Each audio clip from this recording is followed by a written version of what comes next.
കർണാടക സർക്കാരിൽ സിദ്ധരാമയ്യ യുഗത്തിന് അവസാനം. മുഖ്യമന്ത്രി സ്ഥാനം സിദ്ധരാമയ്യ ഒഴിഞ്ഞു. ഹൈക്കമാൻഡ് നിർദ്ദേശപ്രകാരമാണ് രാജിയെന്ന് വാർത്താസമ്മേളനത്തിൽ സിദ്ധരാമയ്യ വിശദീകരിച്ചു. ഹൈക്കമാൻഡ് മുന്നോട്ട് വെച്ച രാജ്യസഭാ സീറ്റ് വേണ്ടെന്ന് സിദ്ധരാമയ്യയുടെ നിലപാട്.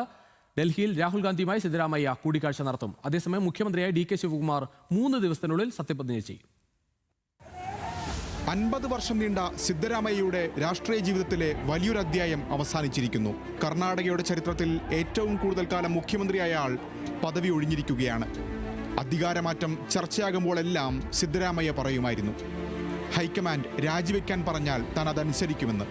ഇപ്പോൾ ഹൈക്കമാൻഡ് ആവശ്യപ്പെട്ടു. സിദ്ധരാമയ്യ അത് ശിരസാവഹിച്ചു. വൈകാരികമായിരുന്നു മുതിർന്ന നേതാക്കൾക്കും മന്ത്രിസഭാംഗങ്ങൾക്കുമൊപ്പമുള്ള വാർത്താ സമ്മേളനം.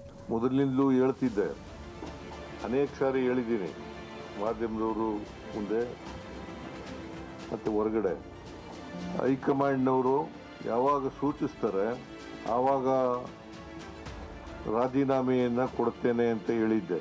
ಅದರ ಪ್ರಕಾರ ಹೈಕಮಾಂಡ್ನವರು ರಾಜೀನಾಮೆ ಕೊಡಿ ಅಂತ ಹೇಳಿದ ಮೇಲೆ ನಾನು ನಾಳಿದ್ದು ರಾಜೀನಾಮೆ ಕೊಡ್ತೇನೆ ಅಂತ ಹೇಳಿದೆ. ಅಂದರೆ ಈ ಒಂದು കർണാടകയുടെ രാഷ്ട്രീയ ചരിത്രത്തിൽ തന്റേതായ അടയാളങ്ങൾ കുറിച്ചിട്ടാണ് സിദ്ധരാമയ്യയുടെ പടിയിറക്കം. കോൺഗ്രസിന്റെ കരുത്തനായ OBC മുഖം, OBC, ദളിത്, മുസ്ലിം വിഭാഗങ്ങളെ കൂട്ടിയിണക്കിയുള്ള അഹിന്ദയുടെ വക്താവ്, സോഷ്യലിസ്റ്റ്, സർവോപരി ജനനേതാവ്, ഇതെല്ലാമായിരുന്നു സിദ്ധരാമയ്യ. ചൊവ്വാഴ്ച ചർച്ചകൾക്കായി ഡൽഹിയിലേക്ക് തിരിക്കുമ്പോൾ പെട്ടെന്നൊരു മാറ്റം സിദ്ധരാമയ്യയോ അദ്ദേഹത്തിനൊപ്പമുള്ളവരോ പ്രതീക്ഷിച്ചതല്ല. കാരണം 130-ലധികം വരുന്ന പാർട്ടി MLA-മാരിൽ ബഹുഭൂരിപക്ഷവും സിദ്ധുവിനൊപ്പം. മാറ്റം അനിവാര്യമെങ്കിൽ നിലവിലെ ആഭ്യന്തരമന്ത്രി G. പരമേശ്വരിയായിരുന്നു മനസ്സിൽ. പക്ഷെ അതിനുള്ള സമയമുണ്ടായില്ല. DK ശിവകുമാറിനായി വഴിമാറണമെന്ന് ഹൈക്കമാൻഡ് നിർദ്ദേശിച്ചതോടെ വലിയ എതിർപ്പുകളില്ലാതെ സിദ്ധരാമയ്യ അംഗീകരിച്ചു.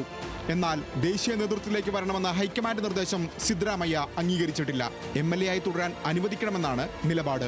മുഖ്യമന്ത്രി പദവി ഒഴിഞ്ഞെങ്കിലും PCC അധ്യക്ഷൻ, ഉപമുഖ്യമന്ത്രിമാർ എന്നിവയിൽ സിദ്ധരാമയ്യ നിർദ്ദേശം മുന്നോട്ട് വയ്ക്കും. നിലവിലെ പൊതുമരാമത്ത് മന്ത്രി സതീഷ് ജാർക്കിഹോളിയുടെ പേരാണ് അധ്യക്ഷ സ്ഥാനത്തേക്ക് പരിഗണിക്കുന്നത്. National desk, news Malayalam.